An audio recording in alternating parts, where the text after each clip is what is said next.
Nila, no tengo palabras y necesito voces como la suya, Nila Heredia, expresidenta del Comité de la Verdad, parte fundamental de ASOFAM y una luchadora por los derechos humanos. Por eso necesito ayuda para comprender y para compartir un dolor que siento como madre, como mujer, Sí, como boliviana. sí, muchas gracias, pero realmente el tema es terriblemente indignante y doloroso.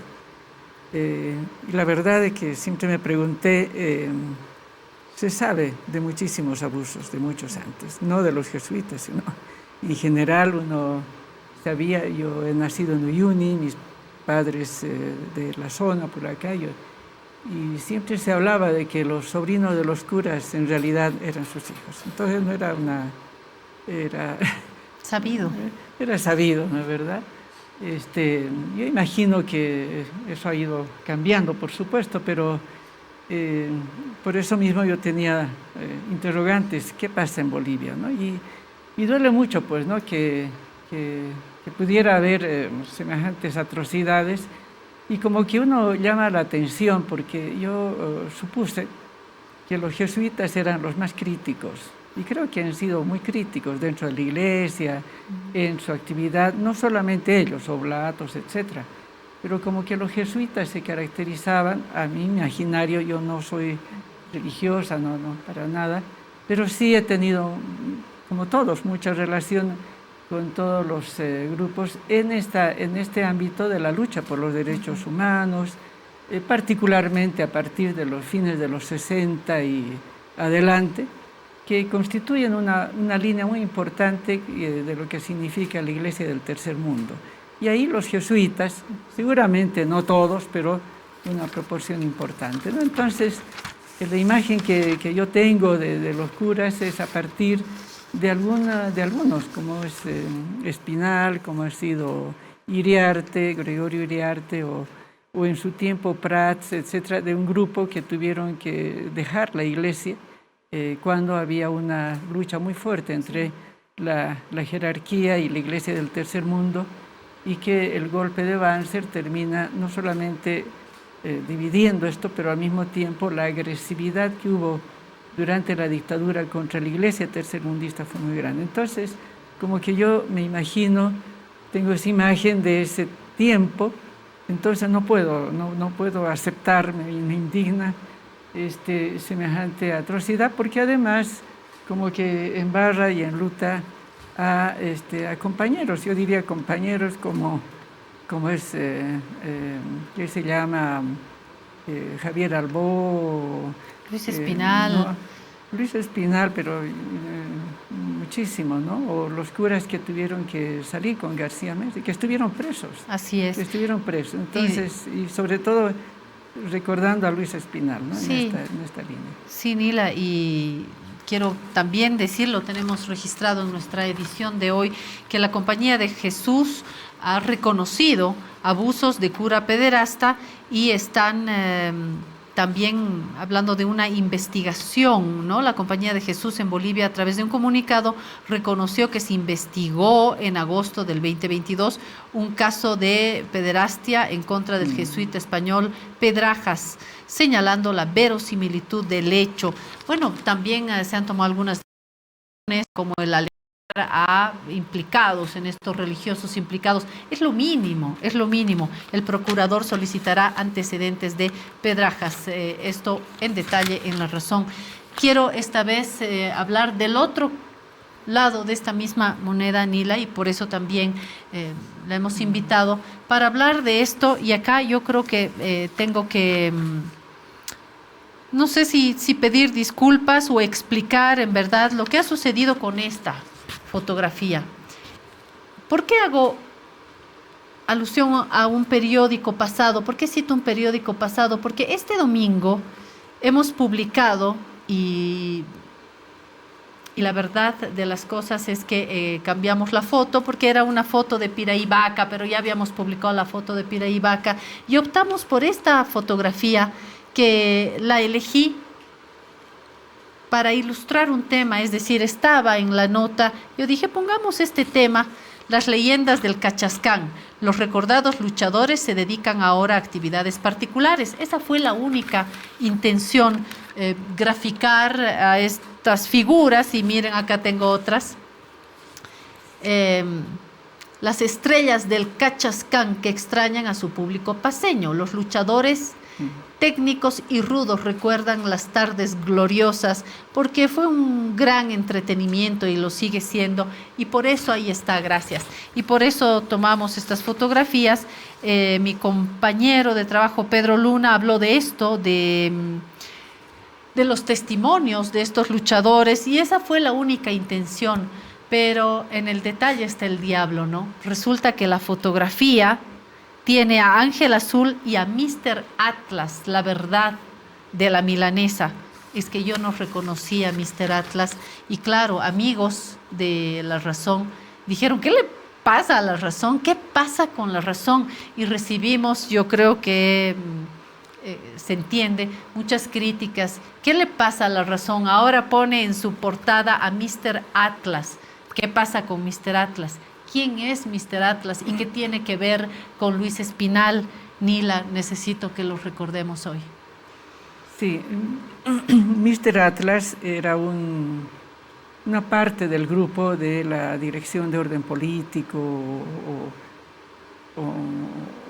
es decir, durante la época de Banzer, y que luego se amplía hasta García Meza, pero durante la época de Banzer particularmente, la represión estaba dirigida por Segunda de Inteligencia del Ejército, pero además había una estructura que, además de inteligencia, que era la Dirección de Orden Político, así lo entiendo. La DIN era como la Dirección de Investigación Nacional, que era, yo me imagino que no eran totalmente separados, pero la Dirección de Orden Político tenía en su masa de gentes a la gente torturadora, también dirección que se llama el Ministerio del Interior, que estaba dirigido por militares, y ahí estaba inteligencia, ¿no? Pero se imponía a la Dirección de Orden Político, cuyo dirigente principal fue Benavides, mientras que en la estructura general estaba Loaiza, Cadima, ¿no? Que vamos a los nombres, no recuerdo el nombre de Benavides. Guido Benavides. Guido Benavides era de la policía, era, no sé qué grado tenía, pero un grado superior. Loaiza, el nombre de Loaiza. Rafael era un militar, ¿cierto? Y era el superior que dirigía al conjunto, que articulaba seguramente con gente de la policía. Entonces, pero había una suerte de estructuras, el mando Segunda de Inteligencia, el Ejército, y esta otra estructura que era la represiva y de la guerra sucia al mismo tiempo, ¿no? De tal manera que la DOP tenía una cantidad de gente, ¿no? De agentes y de agentes encubiertos y de los torturadores. Y en el grupo de los torturadores hay varios. Está Mr. Atlas. Estos ya no eran militares, ¿no? Sino paramilitares, ¿o cómo eran es? Como paramilitares, se sabe pero eran, claro, eran los agentes de la Dirección de Orden Político, eran temidos, que eran los que hacían, digamos, la tortura o el fusilamiento, porque hay los otros que hacían el seguimiento, o los buzos, o los que iban a agarrar, pero ya una vez que agarraban un preso, pasaban a manos de quien estaba encargado de suavizar, como ellos decían, ¿no? Y uno de los torturadores era Mr. Atlas, pero también habían otros junto con ellos que se figuraban y que al mismo tiempo se mostraban como parte de ese grupo. Ahí estaba Gemio, por ejemplo, ¿no? Gemio era ¿El nombre de Gemio? ¿Lo recuerdas? Melquiades Pamo, Gemio. Que aparece con otro apellido, porque no sé exactamente los nombres finales, porque hay muchos nombres. Pero Melquiades Gemio era uno que también se decía Atlas, ¿no? O que formaba parte de ese grupo, y era realmente muy grave, era gravísimo. Ellos eran gravísimos, eran los encargados no de hacer el interrogatorio, sino de llegar a la tortura, ¿no? Entonces, muchos encubrían sus nombres, pero, por ejemplo, Galo Trujillo, que también estaba, que forma parte de ese grupo, los Ormachea. Entonces, es muy difícil pensar que interviniera uno sin que intervinieran los otros. En el caso de Luis Espinal, tan doloroso, ¿no? La verdad que nunca o inicialmente no se logró identificar quiénes fueron los actores y los autores, ¿no es verdad? Porque también se toma como unas declaraciones que hizo en ese momento don Aníbal Aguilar Peñarrieta, que fue exministro de Trabajo. Bueno, pero Aníbal Aguilar Peñarrieta, que le hicieron un atentado en su casa después que lo agarran o lo torturan y lo matan a Espinal, ¿no?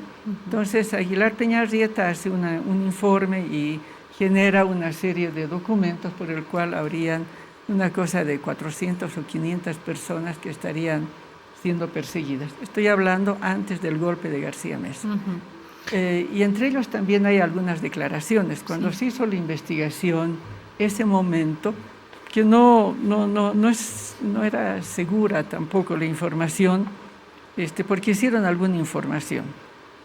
Ese momento se identifica que las actividades y las acciones continuaban estando de la mano de Rafael Loaiza y Guido Benavides, que eran los principales. Y ahí se declara que habían Javier Hinojosa, que era el lince, que era militar, Guillermo Moscoso, Jaime Ramírez, Melquiades Torres, que me imagino que es Melquiades Genio, y Julio Torres, además de Tito Montaño. Sin embargo, ya el 83, cuando se hace una nueva investigación inicial, porque estamos hablando del año 80, que fue el momento el secuestro de Espinal y la muerte. El 83, después ya durante el gobierno del señor Siles Suazo, se hace una nueva investigación y hay una nueva declaración, y al mismo tiempo que forma parte del juicio de responsabilidades a García Meza, porque es uno de los temas Y de esa investigación sale la información, que nunca fue demostrada tampoco, de que los autores habrían sido Daniel Torrico, Mr. Atlas, Galo Trujillo y Víctor Barrenechea, que formaban parte de este grupo temido. Estoy segura que estaba Igemio, que estaban los otros. ¿Por qué se dice no confirmada, Nila? Porque nunca, primero Arce Gómez, que estaba muy bien enterado, nunca quiso hacer la declaración. Además, ese tiempo estaba en Estados Unidos y nunca quiso declarar. En el tiempo en que nosotros estuvimos como Comisión de la Verdad, él no hizo declaración, siempre evadió. Ha evadido muchas cosas, dio pistas, pero no en este caso, ¿sí? Pero nunca hizo la declaración. Yo creo que Arce Gómez fue muy leal al ejército, a pesar de que ellos lo expulsaron, ¿no?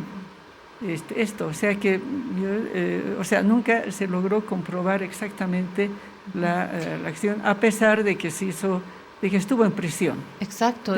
De hecho, pasó 10 o 15 años en prisión. Claro, que en realidad debió corresponderle una sanción de prisión por los 30 años, ¿no? Es esto, pero se ha demostrado o no respecto de Espinal, está demostrado que él, junto con ese grupo, era del grupo duro, del grupo que ha matado a muchos compañeros, de verdad, pero que además nos han torturado. Le digo, nos han torturado. Así es. Por eso quiero volver a mostrar la fotografía para decirles que sí, ilustró una nota sobre los Cachascán, que en realidad en sí el ser Cachascán no tiene ningún pecado. Lo que sí es un pecado atroz es matar, es torturar. Y ahí está Mr. Atlas, que lo volvemos a poner para decir que además de Cachascán fue un torturador de la dictadura y formó parte de una red no solamente de torturadores, de paramilitares, de militares, todo esto bajo una de las peores dictaduras, y por eso hemos traído a Nila Heredia, porque forma parte de las víctimas de un grupo tan grande que hoy sigue pidiendo justicia, Nila, porque creo Sí. que esto está lejos de armar un rompecabezas completo, ¿no? Así es, durante la época de Banzer, que fue yo diría la más dura, durante la de García Meza fue más amplia, ¿no es verdad? La represión fue más abierta y amplia. Durante Banzer fue muy importante, muy fuerte, sindicatos, etcétera, pero hubo una actividad muy dirigida, particularmente al grupo del Ejército de Liberación Nacional. No es que solamente tomaban presos, sino que tenemos algunos compañeros muertos en tortura y a palos, y ellos son parte de ellos, ¿no? Aparte de fusilamientos a nombre de que estaban, que se llama fugando, ¿no? Entonces sí, los han fusilado, está Arroyo, está Víctor Ortega, y hay compañeros muertos a palos y que están desaparecidos, sus cuerpos no los hemos podido encontrar porque seguramente tenían muchas. Entonces es una época muy dura y evidentemente es duro pues verlos Así en la es, portada, ¿no? y entendemos perfectamente. Exactamente, ¿no? Pero bueno, trae a luz esta etapa tan oscura y tan negra, y que pues es necesario informarlas, ¿no? Así Porque es. detrás de una figura aparentemente tan deportiva, a veces se ocultan bestias, ¿no? Totalmente, totalmente, y Sí. creo que es el caso. Lo único que podemos decir nuevamente desde La Razón, mostrando la fotografía para despedirnos, es que fue una fotografía desafortunada. No tuvimos mala intención, fue una fotografía desafortunada, pero como dice mi abuela, todo pasa por algo. Que sirve esta fotografía para volver a hablar de Mr. Atlas, de este torturador, de otros torturadores, de paramilitares, de los abusos de la dictadura, de las investigaciones inconclusas, de los cuerpos de bolivianos y bolivianas, o no necesariamente bolivianos y bolivianas, que no fueron encontrados nunca más. Llámese Marcelo Quiroga Santa Cruz, llámense tantos compañeros, compañeras de Nila, de luchadores por la democracia, de militantes de la izquierda, pero más allá de la izquierda o la derecha no estamos hablando de ideologías, estamos hablando de derechos humanos, compañeros y compañeras, de gente como Nila Heredia, cuyos cuerpos no se encontraron, y otros que sí se encontraron, como el de Luis Espinal, lanzado ahí en la calle, en Achachicala, donde hoy han montado un pequeño santuario en homenaje al padre Luis Espinal. Luis Espinal, tan lejos de estos abusadores, ni la que valga la oportunidad para volver a recordarlo, ¿no? Sí, es necesario, aunque es doloroso. Gracias. Y realmente que no ocurra nunca más. Que no ocurra nunca más.